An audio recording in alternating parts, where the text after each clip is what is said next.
Well, hello everybody. I hope that you can hear me.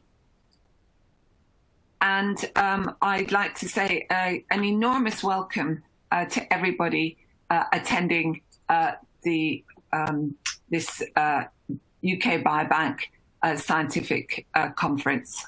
I'm Fiona Watt, Executive Chair of the Medical Research Council. I'm going to give you a brief introduction to the whole event, and then we're going to go into the first session. Some housekeeping events on this slide. The presentations and the panel discussions are going to be recorded, and they'll be available in the Engagement Hub. Please submit your questions to the panel, and the panel will do their best to answer all of them. However, if we run out of time, don't worry, because any remaining questions will be posted on the hub and replies will be provided. There are going to be 15-minute breaks after each panel discussion so that you can stretch your legs. And then when you're back, you just jump into the next session.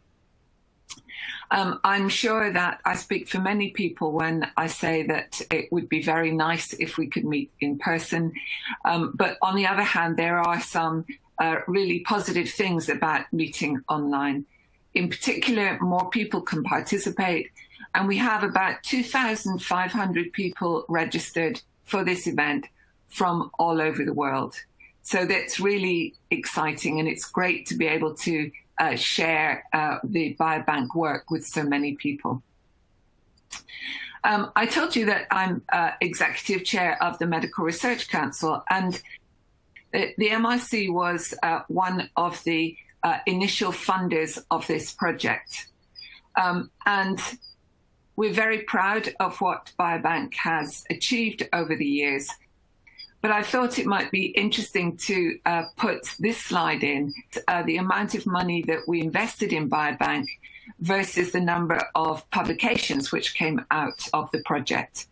So you can see that we had spent about £100 million on Biobank before we saw any scientific publications. And it's a testimony to all involved that we all held our nerves, because if there was any case study for the importance of long-term investment in pretty bold research projects, I believe that this is it. So this is a long-term investment that is just paying off over and over again. To give you some idea of that, this slide shows you the increase in the last 4 years, from 2016 to 2002, in the numbers of registered researchers, research applications and publications which involve UK Biobank. And the numbers are really very impressive, I'm sure you'll agree. You can see in blue that there's been an increase in the number of UK-based investigators using the Biobank, but actually much of the growth has been driven by researchers around the world. And that's a really fantastic gift that Biobank participants have been able to give to the world. You'll see back in 2016, there was essentially no commercial investment, but the commercial applications to use the Biobank data have increased significantly. And I believe that that is a very healthy sign as well. So these numbers really are very impressive. And I'd hazard a guess that in the next 4-year cycle, the gains are going to be even more. Now, we always say, because it's true, that UK Biobank is a team effort. It's, in a sense, the ultimate team effort because of all the volunteers who have altruistically shared their data and their information for the benefit of everyone over many years.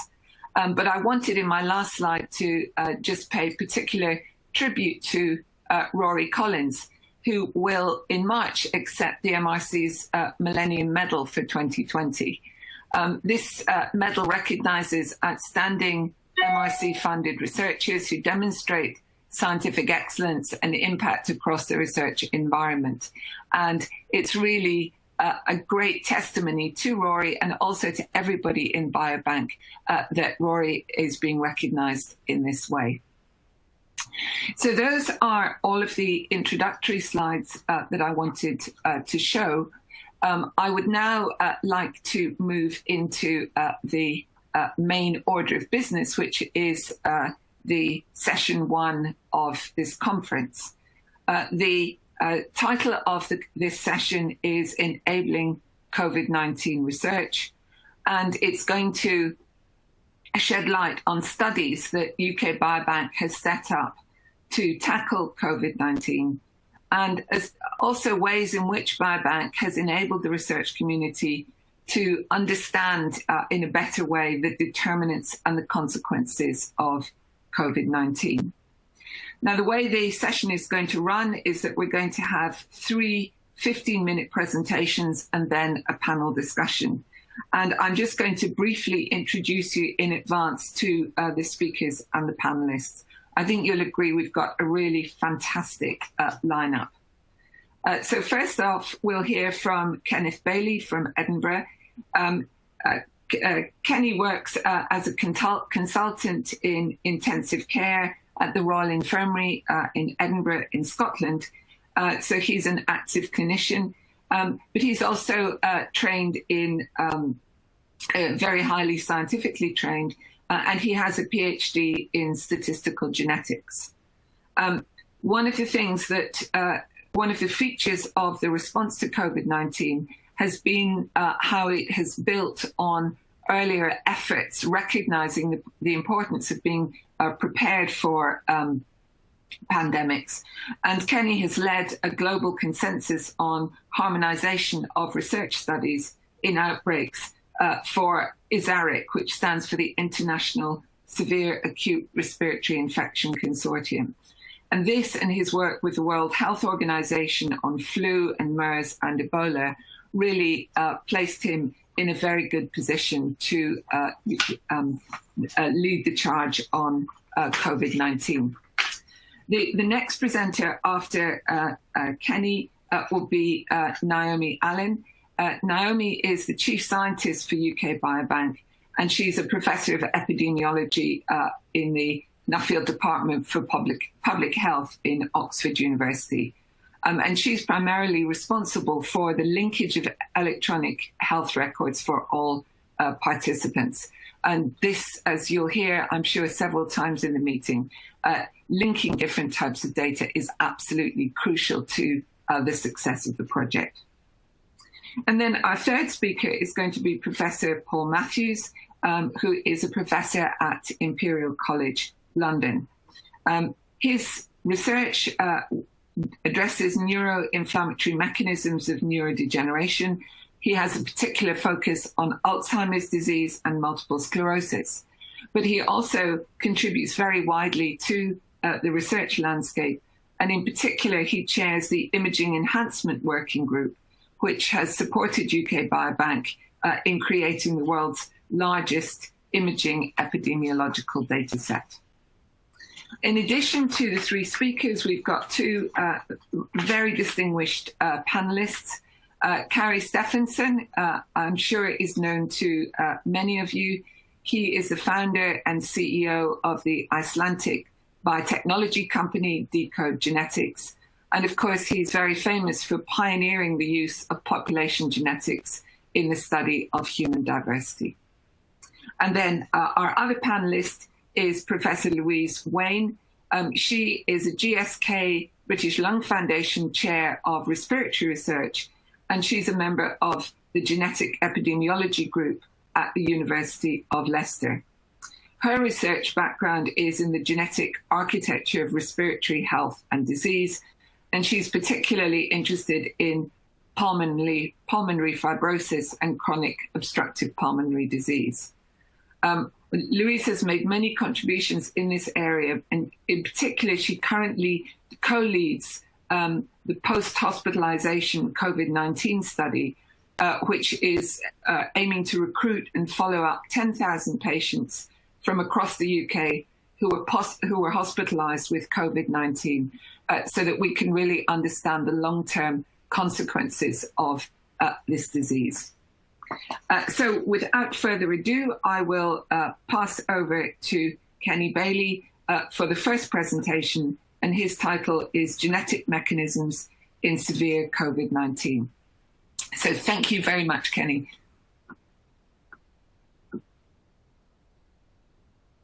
Well, many thanks. It's a privilege to address this audience. And I'd like to tell you about the genetic work that we've done that is entirely dependent on UK Biobank to elucidate some of the mechanisms of disease in COVID-19. I should start by apologising. There's an error on my title slide. I'm not, in fact, a professor, but it is my ambition to make that one day. The study that we're talking about is called Genomic, which stands for Genetics of Mortality in Critical Care. We started recruiting patients in 2015, and the intention was to study the genetic factors that underlie susceptibility to critical illness and mortality in a variety of different diseases, including our very first inclusion criterion, emerging infections caused by new agents like SARS, MERS, and Ebola. When 2020 arrived and the world was faced with a new disease, we were already recruiting in more than half of the intensive care units across the UK, and we rapidly expanded with support from the NIHR and partnered with Genomics England to do whole genome sequencing and all of those the cases that we're recruiting. And we've recruited between 10 and 15% of the hospitalised population with critical illness, with COVID-19, but we've focused very much on the critically ill population, which, as I'll go on to explain, I think is very important. Genomic is a global study. The intention is to bring to clinical research something that has been common in the genetics field and is really demonstrated most beautifully by UK Biobank. The idea of distributed, openly shared research materials. So we shared all of our research protocols, consent forms, even grant applications with investigators all over the world in order to enable them to set up parallel studies that could either be completely independent of the team who started the study here in Edinburgh or with our help. And the map shows locations where the study is either in setup or recruiting. We're currently recruiting patients in the UK, Ireland, and Canada, but actively setting up in the other countries highlighted in this map. And actually, we started setting up in Pakistan yesterday. So it's a global study, but has succeeded in the UK very quickly. And there are two reasons for that. The first is we're going to study the difference between critically ill patients and the population. We need a large selection of well-matched population controls. And of course, the UK Biobank study provided that half of the study. So half of what we're reporting is entirely dependent on the UK Biobank. The other is the National Health Service, particularly the National Institute for Healthcare Research, which has enabled UK-based studies like Genomic and the Recovery Trial and the ISARIC 4C study, which Fiona mentioned in the introduction, to recruit at very large scale across the whole of the NHS. So I'm going to tell you about what we found and what we think it means. And the foundation, I think, of this will be familiar to many in the audience, which is that there is always variation in susceptibility to infection, and it's very strongly heritable. So this is an example of the spectrum of disease that we see in patients exposed to SARS-CoV-2. And depending on where you choose to draw the line of what counts as a symptom, somewhere between 20 and 60% of people are essentially asymptomatic after exposure to SARS-CoV-2. 20% get moderate symptoms, and in red along at this side are the patients I meet in the intensive care unit. So averaged across the whole population, all age groups, something like 1% of people exposed to the virus end up in that group. And the reason for doing this is not just to solve a mystery. We're not only focused by just understanding the disease. We want to find levers in the incredibly complex system that is the human immune system that we can change with treatment in order to prevent critical illness or death from COVID-19. The entire purpose behind this research is to find new treatments. And I think it's important to consider the population that we're treating and what kind of disease they have. And I think probably the best evidence that COVID-19 has two distinct phases comes from the recovery trial, an intervention trial that has provided two effective treatments against COVID-19, led by Peter Horby and Martin Landray in Oxford. And in recovery, the first treatment we found was dexamethasone, and that's what's shown on this slide, the effect size of dexamethasone in 3 different groups of people. The group that we recruited in genomic is most similar to this group, the people who are on invasive ventilation. So we actually included about 30% more people who were in intensive care units who were not invasively ventilated, but those people were desperately sick with hypoxic respiratory failure. And what you can see on this slide is the difference in effect from immunosuppressive therapy with dexamethasone between people who are in intensive care, invasively ventilated, and people who are in hospital but didn't need oxygen. And although the confidence interval spans 0, it certainly looks like the trend is in the opposite direction among patients who didn't need oxygen. So the hypoxemic respiratory failure that we see in intensive care is a narrowly defined clinical phenotype of patients who are actually remarkably similar to one another and all have probably a similar biological process. So here's what we found. There are 5 genome-wide significant variants that replicated in external data generously provided by 23andMe sequencing company who'd done a similar study, and the global collaboration from the Human Genetics Initiative, from which most of the data actually came from the hostage study in Spain and Italy. So we found this very striking association of chromosome 3, which was already reported by the Spanish and Italian group.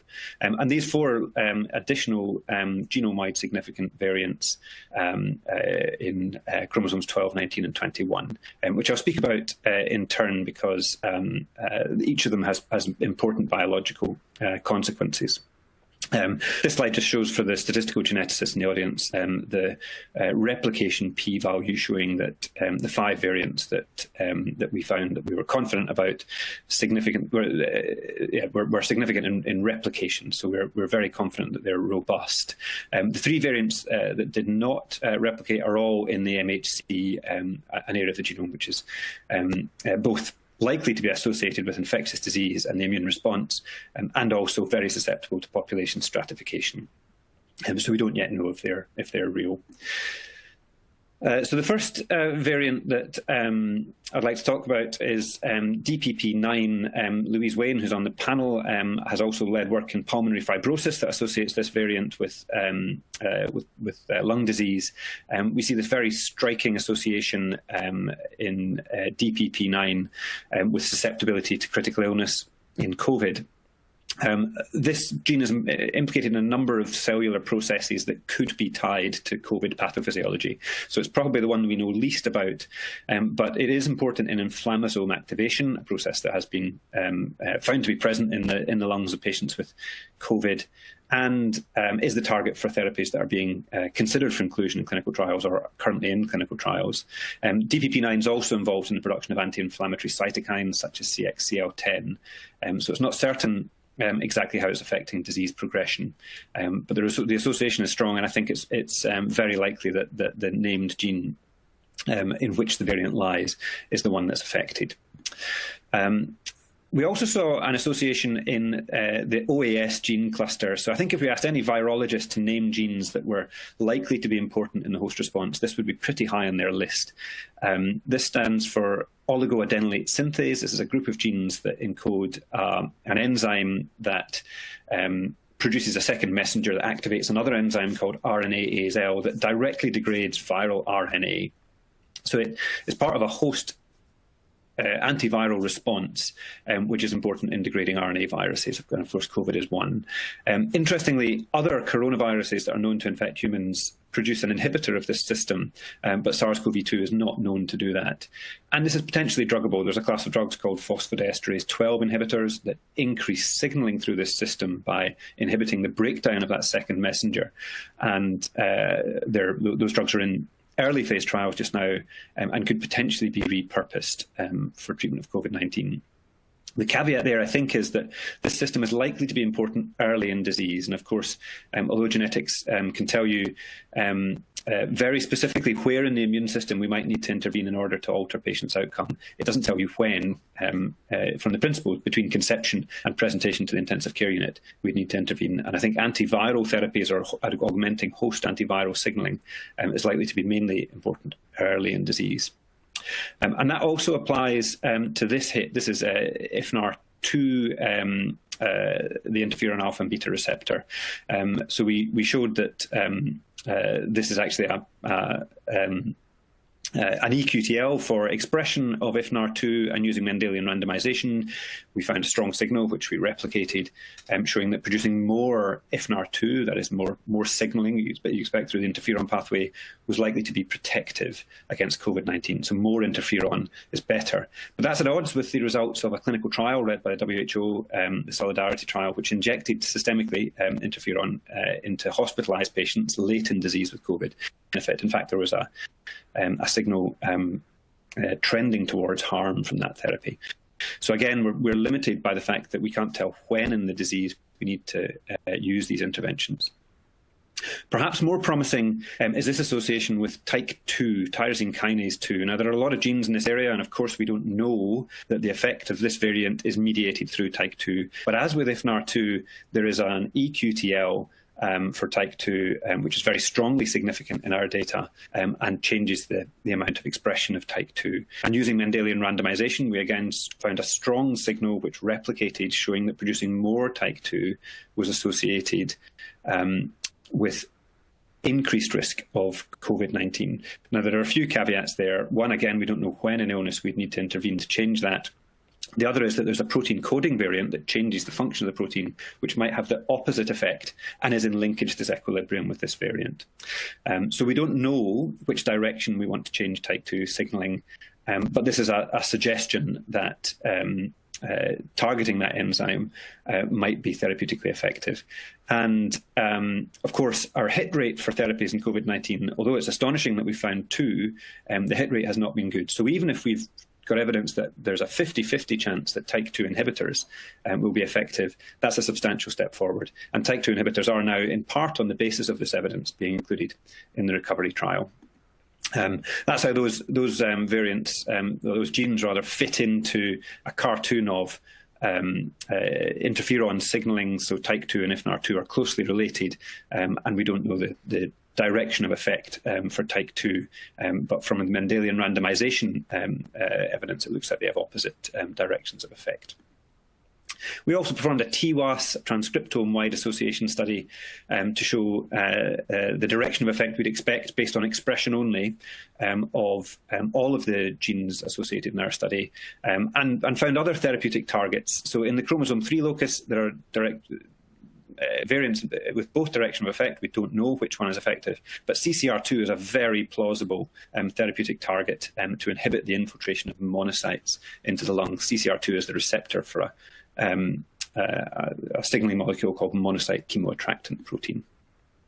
And we used a meta-analysis method for integrating data from a wide range of different studies, including in vitro studies, CRISPR screens, RNA expression, and protein-protein interaction data, to systematically weigh up the evidence implicating any one gene for a role in COVID pathophysiology. The method is called MAKE, meta-analysis by information content, and the citations at the bottom of the slide. What I've shown here is the background before we did our study, and then when we add the top 2,000 genes from the genomic study, there's a very substantial contribution. The width of this bar indicates the percentage of the overall information content contributed by this study, and that suggests to me that there's more to find in the genomic data. We now have 11,160 patients included in the study. The data I've shown you are from array genotyping from only 2,240 full genome sequence data. We expect to find more, which will enable us to find drug targets, as I've described, and then in future to predict the subgroups of patients using clinical data in which those drug targets might be effective by looking at differential genetic effect sizes. I'm going to stop there and thank the people who contributed, whose names are on the slide, and in fact they disappear off the bottom of the slide because so many research nurses and staff in intensive care units across the country recruited patients under really extraordinary circumstances, the like of which we never imagined when we started the study. And of course thanking the patients who contributed their DNA to help others at an incredibly difficult time in their lives, and all of the participants in the UK Biobank study who made this possible. Thank you. Fascinating, great work, and as you say, great collaboration. So I hope people are accumulating questions in the chat, because we're going to take the questions at the end. And I'd now like to pass over to Naomi Allen, who's going to talk about how UK Biobank is enabling COVID-19 research. So over to you, Naomi. Many thanks, Fiona. So yeah, I'd like to spend a few minutes telling you about some of the studies that UK Biobank has been able to set up to help researchers worldwide to better understand COVID-19. So thanks to the very high engagement of all of the participants in UK Biobank, we've been able to marshal our resources very quickly in response to the pandemic to set up a series of studies to better understand the disease. And now UK Biobank is really seen as an important piece of UK scientific infrastructure in relation to the pandemic. So for example, we've been able to release health outcome data very rapidly to the worldwide research community to understand the determinants of COVID-19. We're setting up studies to look at the longer term health impacts of the coronavirus, look at long COVID, to set up a COVID-19 repeat imaging study that Paul Matthews will talk about in a little bit. And also we've been able to set up a seroprevalence study. So first of all, back in March of last year, we made the decision to rapidly make available regular updates of electronic health record data to the approved research community to enable rapid research to be done on COVID-19. So we rapidly linked all of the participants to the SARS-CoV-2 antigen diagnostic test data. There's now just under 15,000 UK Biobank participants diagnosed with COVID-19 up until the end of last year. Linkage to death registries, we now have that data available for research until the end of last year with 700 deaths from suspected or confirmed COVID-19. Linkage to hospital inpatient admissions, including critical care, data available up until the end of November, with over 2,000 participants now hospitalised with the infection. And we also have been able to make available data from primary care records, and that currently is available up until midsummer of last year with over 4,000 cases. It's worth saying that for the primary care data, these were made available directly to UK Biobank under the control of patient information or COPI regulations from the Secretary of State, specifically for the purposes of COVID-19 research only. So recognise the importance of these data for this type of research. And having access to all of these health records enables the research community to investigate the association of lifestyle factors, underlying comorbidities, medications, and of course genetic factors, as Kenny was talking about, on the determinants of COVID-19 across the full disease spectrum. So over 700 research groups have been downloading these data on a regular basis, and there's over 150 papers so far looking at the genetic and the lifestyle determinants of COVID-19. And some examples here, you can see papers looking at the ethnic disparities in hospitalization for COVID-19, the role of lifestyle factors, biomarkers, and of course, the genetic predisposition to developing severe disease. So we've also set up a SARS-CoV-2 serology study, and in April of last year, the Department of Health and Social Care asked us if we would set up a study in order to determine the extent of infection of the coronavirus by measuring antibodies in 20,000 people across the UK. The real purpose here was to assess how seroprevalence changed by region of the UK and by population characteristics such as age, sex, ethnic group, socioeconomic status, and so on. We also wanted to be able to assess the proportion of the population who are likely to be asymptomatic for the disease. And because we've been able to collect blood samples repeatedly on the same individuals over time, we wanted to be able to assess the changes in antibody titer levels over a 6-month period to help address questions about waning immunity and likely reinfection. So over 116,000 individuals signed up and wanted to join the study, which was a fantastic response rate, and meant we had a very large pool from which to recruit the 20,000 individuals. So what we did, we recruited 10,000 existing UK Biobank participants and 10,000 of their adult children and grandchildren in order to increase the representation across all age groups and across all regions of the UK. We mailed blood self-sampling kits and a symptom questionnaire to all 20,000 participants every month for 6 months between the start of June and the end of November of last year. And weekly batches of the samples were shipped to the Oxford Target Discovery Institute in order to perform the antibody assay. And then results were made available on a regular basis as and when they came in, the Department of Health and Social Care. So this is the collection kit that we sent out to participants. We provided them with a small lancet. They took a finger prick amount of blood, popped it in a small tube, filled in the questionnaire, sealed it in a self-addressed envelope, popped it in the post. It was then sent to our labs in Stockport. We processed the samples and then couriered them to the laboratory in Oxford for the ELISA assay. So remarkably, 90% of the study participants returned a blood sample every month for 6 months. So really quite remarkable retention rates for this study. And about 1,700 individuals had detectable levels of antibodies to the virus at least once during the study period. You can see here, this is the seroprevalence of antibodies to coronavirus from June to November last year. And you can see that the proportion of the population who had detectable levels of antibodies was about 6.6% in June, rising to just shy of 9% by the end of November. You can clearly see an upturn in the seroprevalence from September onwards, coinciding with the start of the second wave. So seroprevalence varied quite substantially by region, being highest in London, about 12.5%, over 9% in the West Midlands and the northwest of England, and less than 6% of the population had detectable antibodies in Wales, southwest of England and Scotland. Seroprevalence also varied quite substantially by age. You can see it was much higher in those who were less than 30 years of age and lower in those who were aged over 70.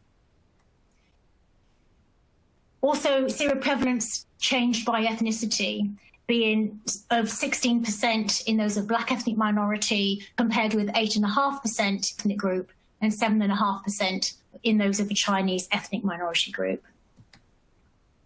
So moving on to symptoms, what came out clear in this analysis was that by far the most commonly reported symptom amongst those who tested positive for antibodies for the coronavirus was a loss of sense of taste or smell, which was self-reported by 43% of those individuals who tested positive, followed by fever, which was reported by 28% of people who were positive, and then persistent cough by 26%. And of course, these are the three main symptoms of COVID-19, which make you eligible for NHS testing and tracing. Interestingly, of all the symptoms that we asked participants, whether it was diarrhea, nausea, shortness of breath, fatigue, muscle ache, they were all more commonly reported amongst those who had evidence of previous infection compared with those who didn't. But by far and away, the most common symptom that was seen to be predictive of COVID-19 was loss of sense of taste or smell. 40% of those individuals who tested positive for antibodies did not have any of the three classic symptoms for COVID-19. And a quarter of those who tested positive, 24%, were completely asymptomatic. So that means there's a large minority of the population who have been infected with the coronavirus who are not displaying the classic symptoms or even no symptoms at all, and therefore not likely to be tested and are not likely to be self-isolating. So because we were able to collect repeat samples across a 6-month period every month for all participants, we were able to look at the duration of seropositivity, so the persistence of antibodies following natural infection. And among those 700-odd seropositive individuals at the start of the study in June, we found that almost all of them, 99%, were still positive 3 months after the onset of the symptoms or their PCR test, and 88% were still positive 6 months later. So this provides really good evidence that antibodies persist in the body for some considerable time following a natural infection. And currently analyses are underway to assess changes in the quantitative titer levels over time. So we can start to assess how antibody levels wane and whether this changes by age, sex, and whether you have symptoms or so on. Some preliminary analyses we've done on this does seem to suggest that antibody persistence remains, over the 6-month period at any rate, remains similar regardless of age or ethnic group. But as I've said, the analysis on the actual quantitative titer levels will provide much more detail about this. So these results went out in the public domain a couple of weeks ago, received quite a bit of press attention. And it was really thanks to the 20,000 participants who stuck with us and gave us their blood samples every month for 6 months that this type of research was really made possible. So we're also setting up a separate study to assess antibody status in all 500,000 participants in UK Biobank. And we'll do this by sending a home-based lateral flow device to everybody's homes who wants to join the study. And the aim here is, if we have information on antibody status in everyone, we can then link that to their electronic health records, and it will enable researchers around the world to investigate the longer-term health effects of infection with coronavirus across the full disease spectrum. So it will enable research into long COVID, for example. We'll also be able to identify participants with and without evidence of previous infection in order to invite them to a repeat imaging study, specifically looking at the effects of the virus on changes in internal organs, which Paul Matthews will talk about in a moment. So luckily for us, the 500,000 lateral flow devices have been kindly donated by the Department of Health and Social Care for this study, and Amazon Web Services have kindly agreed to distribute the kits to participants' homes on our behalf. The devices require regulatory approval for home use for research purposes, and we've been, over the last couple of months, pulling together all the data and paperwork that goes to ensure we obtain that regulatory approval. There's been quite a bit of discussion about the accuracy of lateral flow tests, and so our intention is that for those participants who test positive and have not been vaccinated, we'll send them a second kit to double-check the result to make sure that we reduce the number of false positives. So this week, we started to mail out the device for the 50,000 participants who previously attended imaging, which Paul will talk about in a moment. And then from March onwards, the plan is to mail the device out to the rest of the cohort as quickly as we can. So we obtain these data on who's been infected, who hasn't, upload the data into the resource, and enable the worldwide research community to conduct really important research about the longer-term health impacts of the virus. So thank you very much. And it's the lateral flow tests being delivered to all those participants is quite extraordinary. So thank you very much, Naomi. And the last presentation before the panel discussion is by Paul Matthews, and he's going to talk about the imaging enhancement analysis that is being carried out. So over to you, Paul. Thank you, Fiona.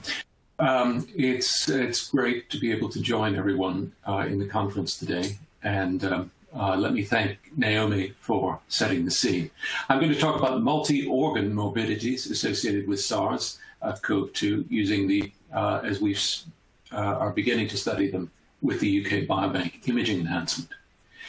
Just to remind those of you who aren't aware of it, the UK Biobank imaging enhancement has been designed to undertake a comprehensive quantitative imaging phenotype from 100,000 or so of the 500,000 subjects in UK Biobank.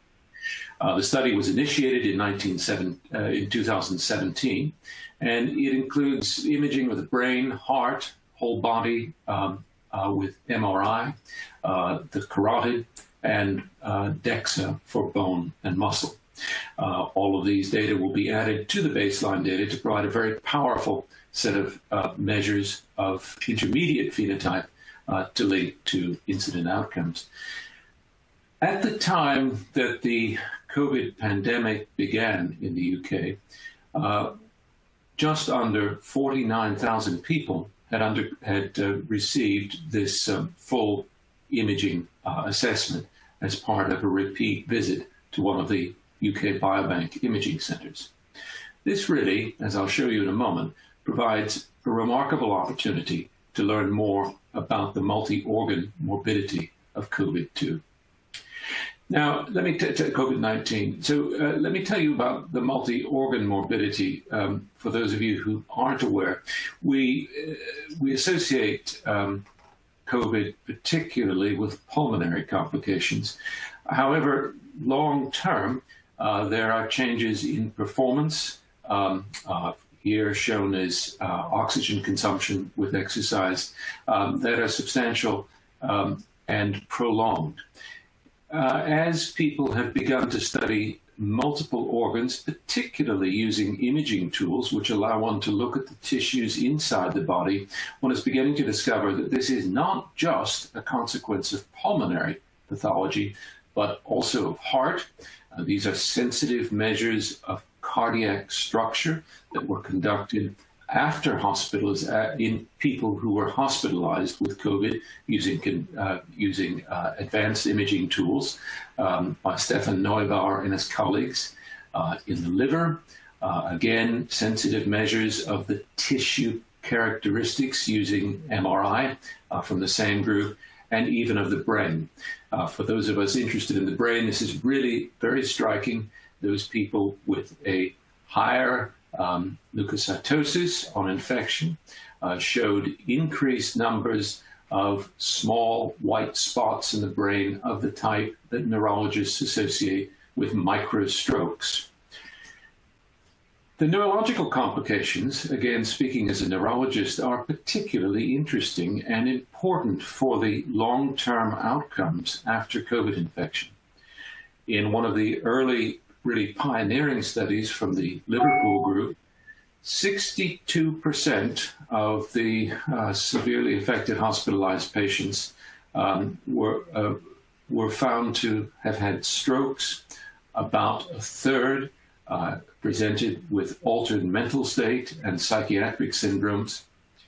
Adam Hampshire at Imperial did a follow-up using a digital online tool for testing people across the UK for cognitive function, and discovered that in those people who had been infected with COVID-19, there was a graded range after their hospitalization, sometimes by a matter of months, in their continued cognitive impairments, ranging from relatively mild in those who had mild symptoms to about an 8.5, to the equivalent of about an 8.5 point loss in IQ score for those who was hospitalized with severe infection in the ITU.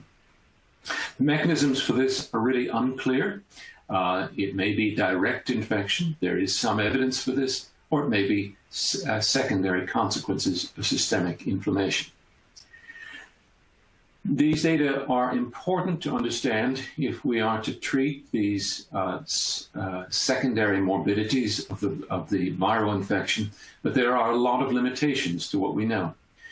Most important, all of the studies thus far have identified people by case ascertainment, typically after hospital-based exposures, after hospital-based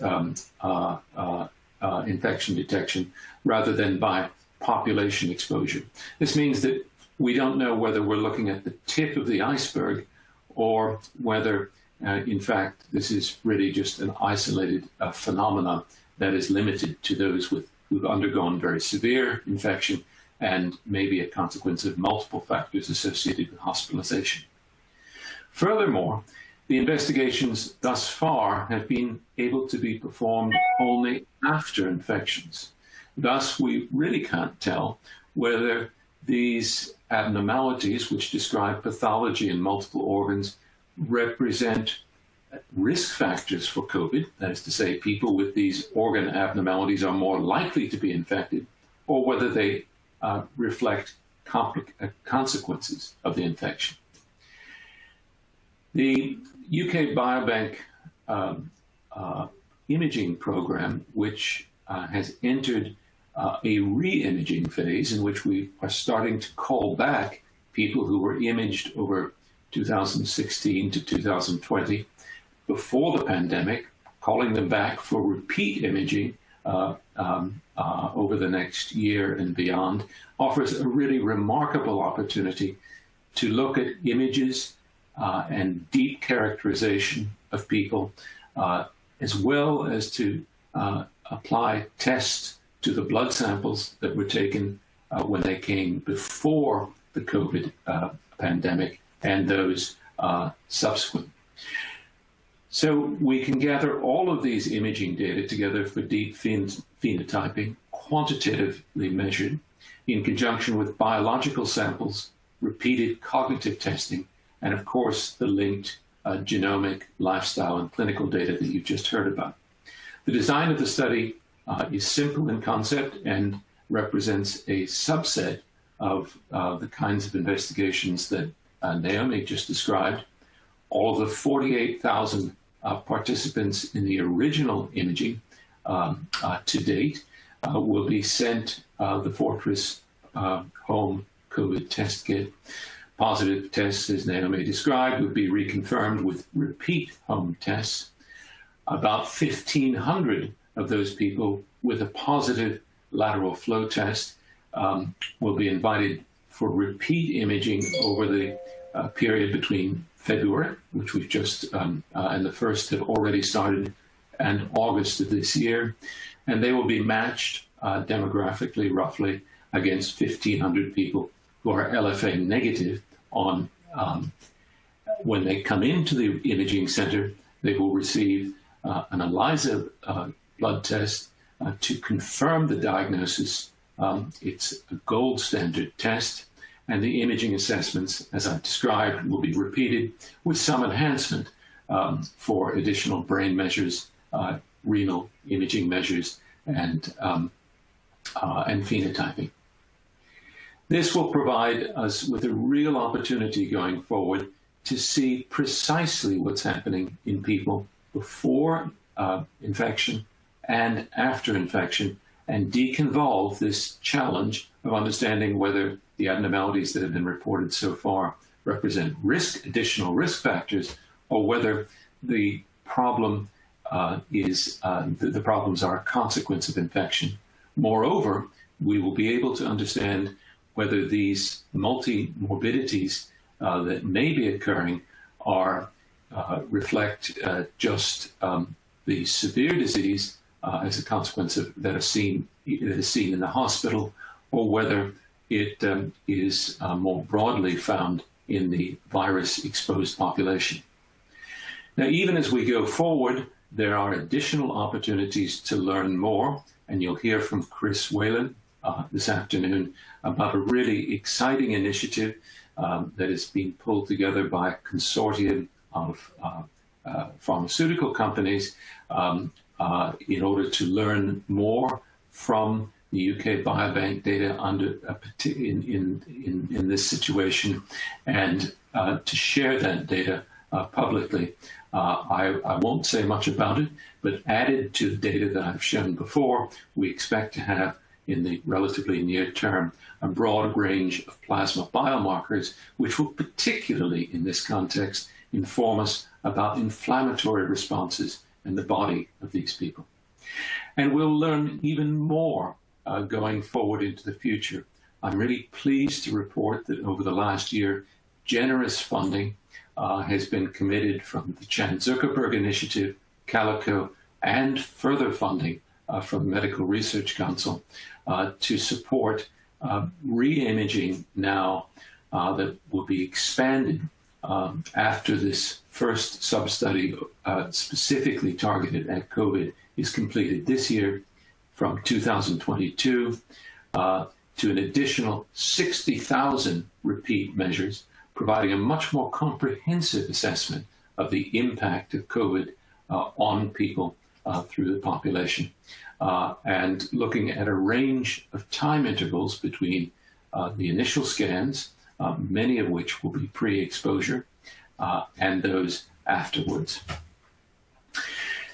These re-imaging studies that I've described that started in early February and will continue to the end of August, and then will follow from next year on for the subsequent 5 years or so, are enhanced, as I've said, by additional measures, providing more data for researchers. Moreover, there will be fewer scans per day, which will allow additional imaging protocols, the additional imaging protocols to be completed with,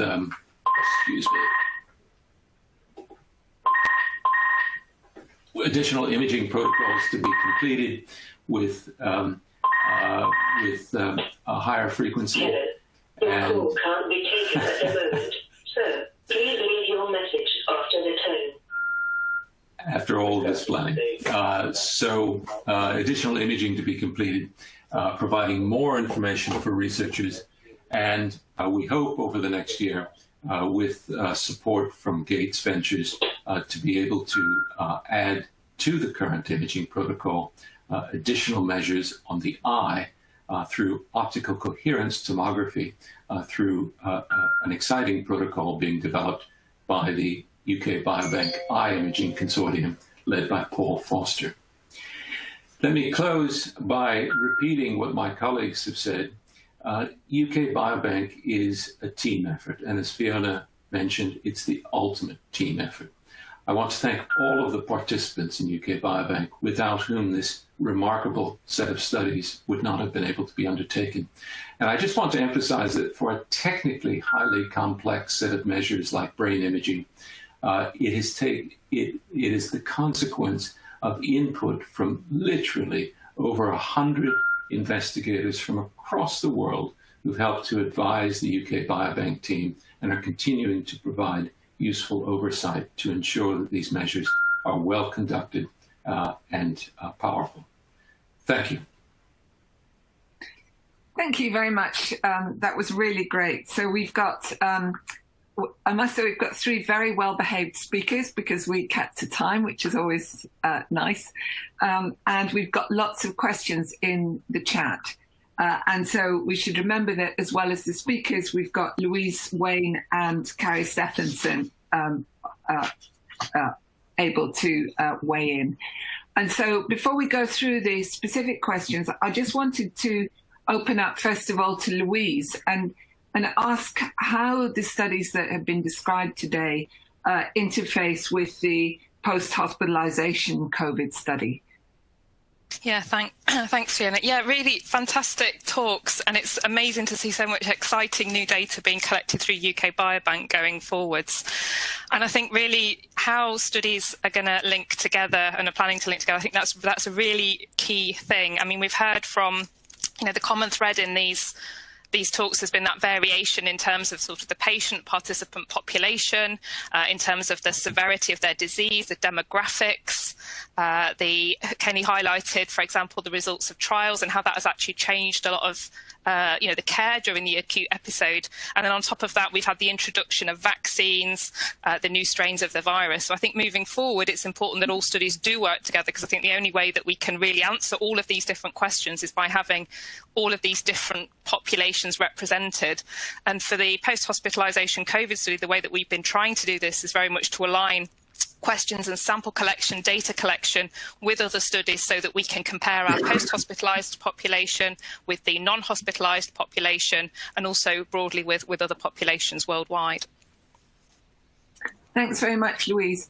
And Carrie, do you want to comment on the genetic studies that were presented? I want to begin by emphasizing that sitting here up in Iceland, we are in awe of the UK Biobank. It is the biggest gift ever to biological sciences, and it's amazing how generous you guys have been to the rest of the world to give us the access we have to these wonderful data. And there is not a single study we do at Decode Genetics without using the UK Biobank. And when it comes to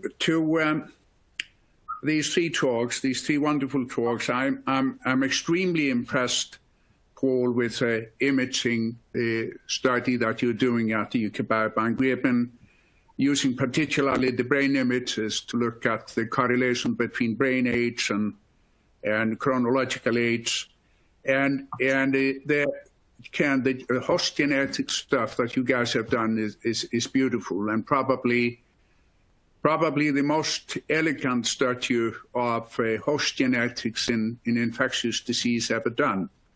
And I think it is particularly interesting to look at the variants or the genes that the variants are pointing to, because they seem almost invariably to be pointing to genes that have something to do with the immune function. So this is beginning to look like a viral infection that induces autoimmune response that is responsible for the pathogenesis.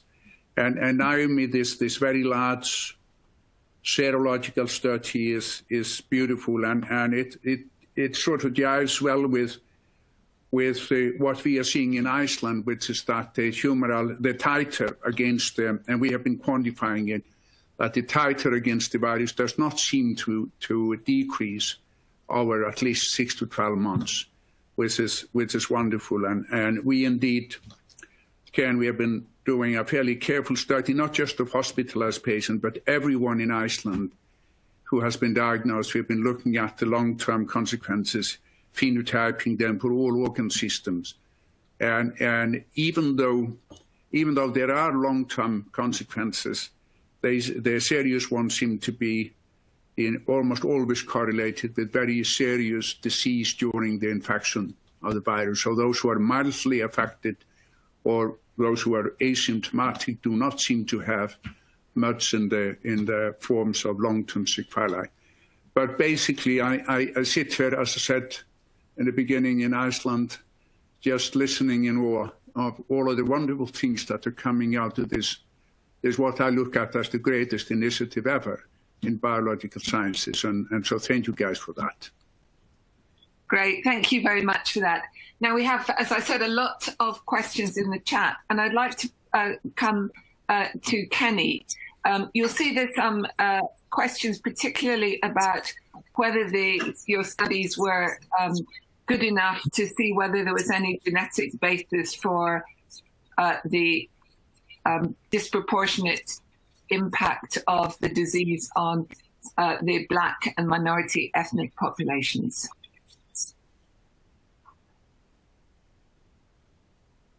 So that's a great question and something we've paid a lot of attention to. The answer right now is that we don't have enough patients to see convincing genetic differences between different genetic ancestry groups. So in the data that I reported, just because of the pattern of admission to intensive care in the UK and the UK population, 1,800 patients were from a European genetic ancestry. That's not quite the same as an ethnicity, as you know, but it's the big group of people who have similar genomes, who are broadly of European heritage. And then 254 from a South Asian genetic ancestry group, and fewer than that from the other groups. And the problem with genetics is that you need large numbers of people in order to see convincing effects. And we haven't had large enough numbers to test differences between ethnicities. We will do. I think in the next analysis, we will have many more patients from different ethnic groups, and so we will be able to start to see those signals. We're also directly, in addition to using UK Biobank controls, we're directly recruiting controls from ethnic minority communities in the UK, so that we can make sure we've got enough healthy population comparison individuals to make the most of the DNA that's been given to us by patients. And actually, there's a press campaign coming shortly. Anyone who wants to participate as a control participant, particularly people who are from a minority ethnic group in the UK, can go to the genomic.org website and do so. That's great. And a question that was posed, which I think you may have answered, was the question was predicting a timeline from discovering genetic variants to incorporating them into treatments in large trials like Recovery. Can you say more about that? Yes. So the work that the Genomic Project was really funded by a group of patients and relatives of critically ill patients who'd passed away, and they donated money to set it up. And I told them that something like a decade or 15 years was a reasonable timeline to expect from making a genetic discovery to understanding what it means enough that we're able to actually predict a therapy and get it into a clinical trial.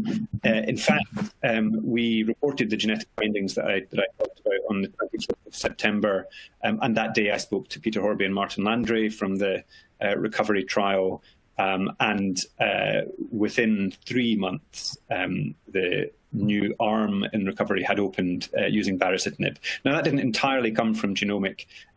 Certainly the evidence from Genomic did contribute to that, but baricitinib was already a treatment that we were considering including in Recovery, and there are small clinical trials suggesting a benefit.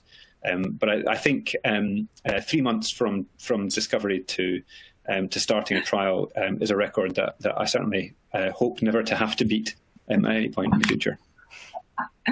Thank you. I'd now like to turn to Naomi and ask her whether data on COVID vaccinations will become available for Biobank participants.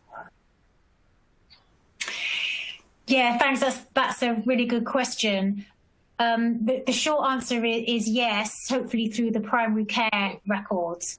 So we've been able to obtain primary care data for UK Biobank participants directly from a coping notice from the Secretary of State for UK Biobank participants. And over time, these data will include information on the date and when people were vaccinated and so on. And so that information will then be made available to the research community.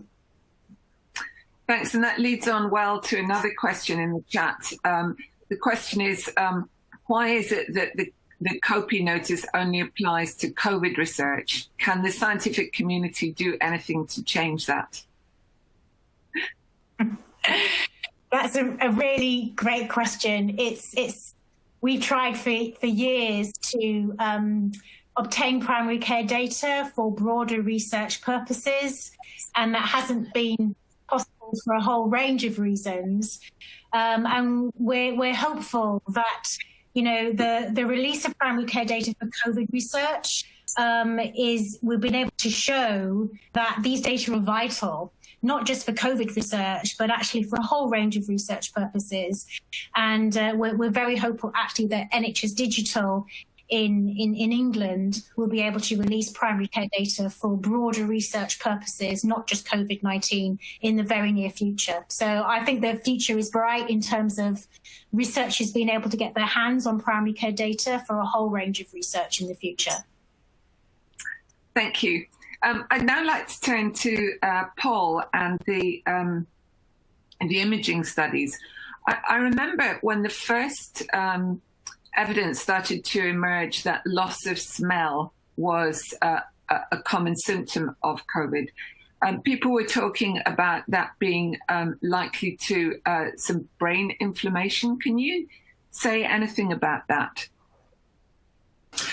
I'll make a comment, and Carrie might also want to add to it as a neuropathologist. It is clear that a small fraction of people with very severe symptoms can develop an encephalitis or inflammation directly of the material around the brain. there is a limited amount of post-mortem data from people who were, by definition, very severely affected by the disease, that shows inflammation within areas of the brain that appears to be new. And there is at least one report that I'm familiar with that provided evidence of the virus itself within the brain. So it is clear that under some conditions in some people, these things can happen. Now, what we are less clear about is whether these are common or not. The 40+% that have affected taste and smell could have injury arising from the peripheral components of the nerves, or even the sensors within the epithelium. And these might not be brain or brain stem, represent brain or brain stem damage. We need to find out more. I think what they do, however, is they raise the issues. They raise the issue that the brain and nerves may be involved or can be involved under some circumstances. They raise the question of whether the frequent fatigue syndrome that follows COVID and the decreased and many of the aspects of decreased functional performance in the lung or more generally may be a consequence of involvement. And I think those are areas that that's a discovery area, and I think it's a critical one, because if that happens, it may be less easily reversed. Carrie may wish to comment, because he is very much an expert in this area. Yes, Carrie, you want to follow up on that? I think the loss of smell should not give us a lot of concern. The olfactory neurons sit in the nasal epithelium, in the substanticular epithelium. And those are neurons that send up processes or actions up to the olfactory bulb. But they can die and they are renewed. So I'm not particularly concerned about that. The loss of taste is more disconcerting, because the neurons that take care of taste sit in the brainstem. It is the 7, 9, and the 10 cranial nerves that take care of the taste. So that is a bit more of a concern. It is also important to keep in mind that a substantial proportion of patients present with a headache and signs and symptoms that are very much in keeping with aseptic meningitis. So actually it's astonishing how rarely people report the results of lumbar punctures in patients with significant sickness from COVID-19. So we are waiting for more data on that. We have been doing, as I said before, a careful follow-up study of patients with COVID, and I am actually convinced that those who are clinically mildly affected by the disease itself will not sit up frequently with long-term consequences.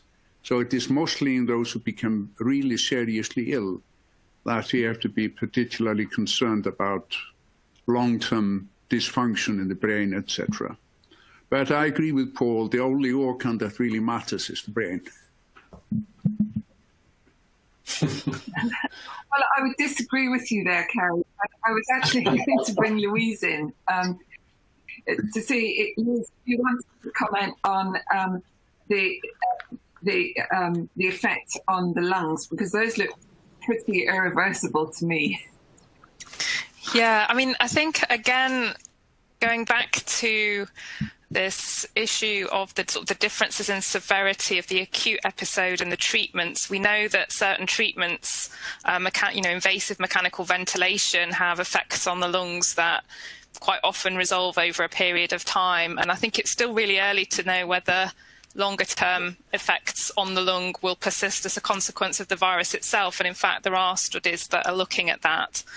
In our COVID study, so the post-hospitalisation study, we're collecting clinical data on individuals who were hospitalised, but people who were hospitalised across the whole spectrum, so including those that weren't on any oxygen support, all the way up to those that were on sort of an invasive ventilation treatment, to try and establish whether, so that we can see what those longer term effects on all of the organs might be. And also what we're able to do then is to provide a platform to look in more detail at individuals who continue to exhibit respiratory symptoms longer term, and see whether that is irreversible or a progressive nature of, for example, of fibrosis. I think what's been seen from previous SARS virus outbreaks is that there is some evidence of longer term damage, but the studies are a lot smaller, I think, given, thankfully, the small scale of the previous outbreaks. But I still think it's very early days in terms of identifying whether there'll be long-lasting, either progressive or irreversible lung damage that's a consequence of the virus itself. Thank you very much. I'm now looking back at some of the questions in the chat, and I wanted to bring in Kenny, because you mentioned that there've been the initiation of some new sites around the world for these studies.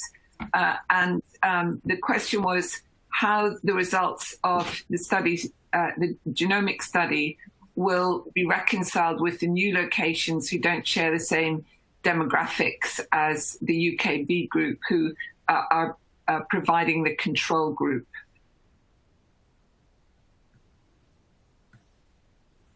Yeah, so I think that's a very important consideration whenever we set up a new site. Of course, we have to find people from the same background to compare the critically ill patients with.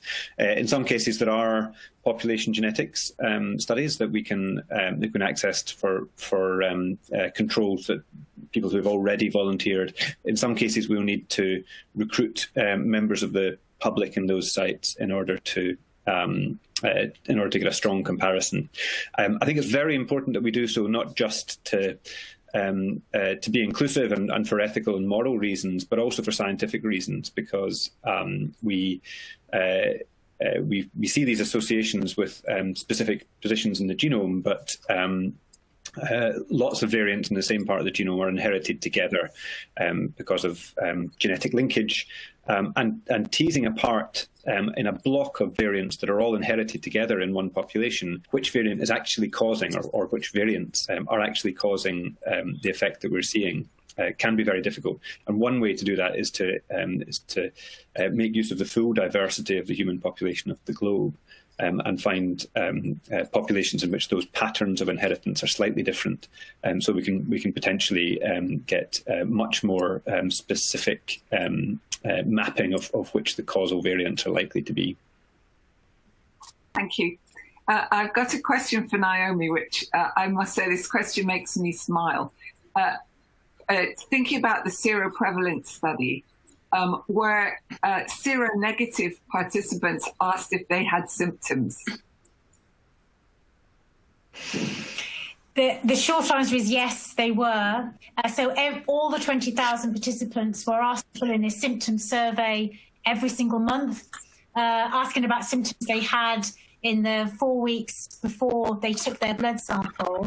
So having that data from everybody, we were able to compare the frequency of symptoms in those who were positive with antibodies and those who were negative. And so, for example, for the loss of sense of taste and smell, we found that 43% of those who had positive antibodies reported that symptom, compared with only 2% of those who were negative with antibodies. That's good. The reason it's an interesting question is that you know what scientists are like, and so when the labs were closed down last spring, many people said, "Oh, don't worry, I've had it. I've not been tested, but I've had it, so now I can go back to the lab." So it's quite good that you've got the actual data. And there was a question actually again on seroprevalence for you, Naomi. Oh, okay. So this is about ethnic differences in seroprevalence. Is it that those from Black ethnicity were more socioeconomically disadvantaged and had to continue continue working in high-risk occupations throughout the pandemic, unlike other ethnicities who were more likely to be shielded? So that's an important question. Yeah, that's a great question. So when we first started seeing these results coming in, and it was really clear that those of a Black and ethnic minority were much more likely to have been infected with the virus. With the data that we had, we knew that the age, the gender, whether they lived in a rural area, their socioeconomic status, couldn't fully account for the ethnic differences we were seeing in seroprevalence. And so that has led us to, we've just finished sending out a survey to all 20,000 participants to ask them much more detail about how many people live in the house with you, what job do you have throughout the past year, are you facing the public, what's your mode of transport to work, what type of PPE or mask do you wear, both during the first wave in the summer and the second wave. So those data are just starting to come in now, and we'll make these data available to the research community along with all of the other results in due course to enable research to help us better understand why is it that Black and ethnic minorities are more likely to be infected with the virus. Thank you. And a different question, it relates to the lateral flow tests. Can the assays distinguish between antibodies caused by the infection and from vaccination? Yeah, so the short answer is no, they can't. So at the moment, we're sending lateral flow tests to everybody. For those who have a positive result and they tell us they have not been vaccinated, because we're asking that question, as I said, we'll send out a second test just to make sure the positives are real, to reduce the number of false positives.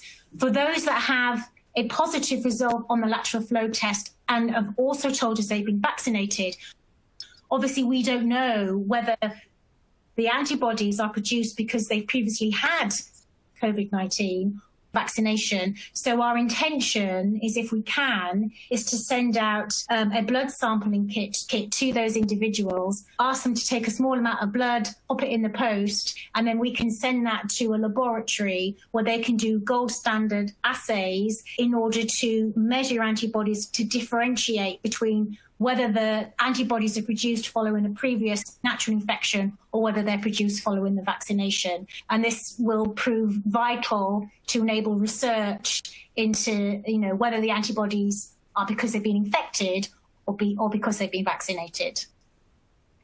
Thank you. We're almost out of time, but I'd like to ping the last question to Paul. And that question is, will additional data be collected alongside the re-imaging study so that you can control for possible confounding factors in brain imaging, for example, effects of social isolation, changes in mental health, alcohol intake? Thanks, Fiona. I think just so the short answer is yes, the same measures that were taken in the baseline studies will be repeated. In addition, there is planning underway to initiate an additional set of tests online that would be rolled out next year to provide further detail, particularly related to cognition, mental health, and feelings of social isolation. There is one slight correction I would gently like to propose to the question, and that is that these are not confounders, but comorbidities of COVID. The impact on mental health is something of enormous significance, and it is part of what this virus is doing across the full range of infections, and something that we urgently need to understand better. Thank you very much. And so I'd just like to wrap up now and thank all of the speakers and all of the panelists for a really great session. And we have a 15-minute break, and then we'll convene for the second session. So thank you very much, and I hope everybody enjoyed this session as much as I did.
What happens to your sample when it gets sent off to the lab?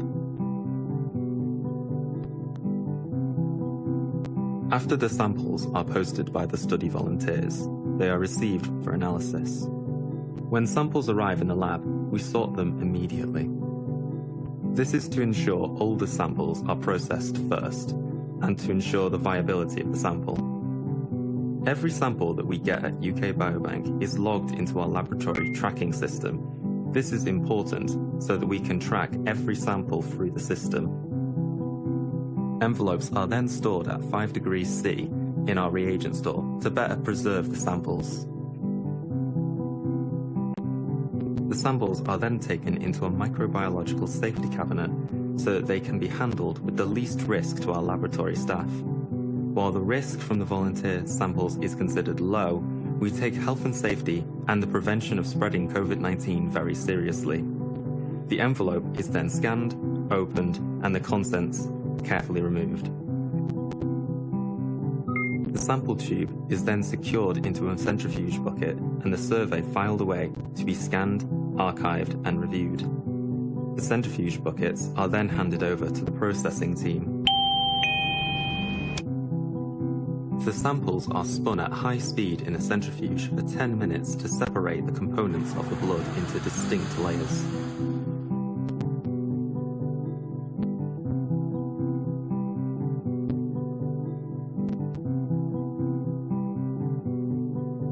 As you can see, after 10 minutes in the centrifuge, the blood has been split into several layers.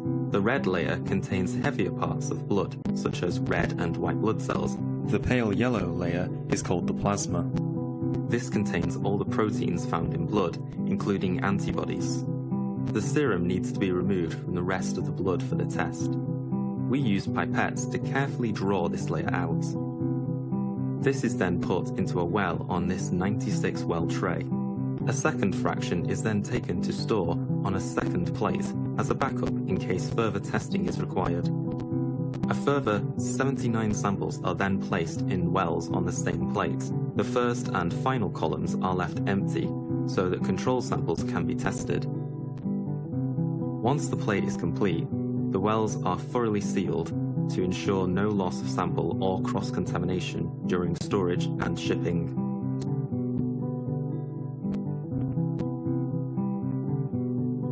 The identity of the sample in each well is logged into our system so that we know which samples are where. Once the plate is completed, it's ready for storage at -80 degrees C prior to shipping. Each day, up to 1,200 samples will pass through this lab.